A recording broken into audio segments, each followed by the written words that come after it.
আসসালামু আলাইকুম, সবাই কেমন আছেন? আলহামদুলিল্লাহ আমি ভালো আছি। আমি এখন রান্না করতেছি লাউ রাতে শিং মাছ আর কয়েকটা টাকি মাছ আছে, গ্রামের থেকে এনেছে। তো এটা এখন আমি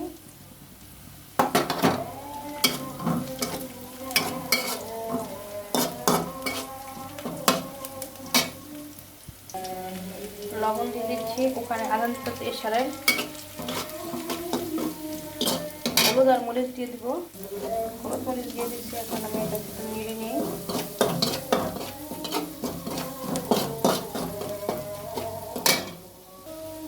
পানি দিয়ে দিলাম একটুখানি।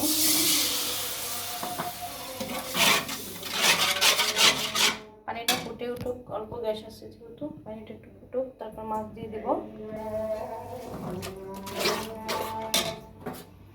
এখন আমি মাছটা দিয়ে দেব। দেখেন লাউয়ের ভিতরে মাছটা ভাজতে ভালো লাগে না, তাই আমি আবাজা মাছ কষাবো ভালো করে। ঠিক আছে, গ্রামের মাছ একটু ঢেকে দিলাম। শিং মাছ আর টাকি মাছ লাউ দিয়ে রান্না হবে।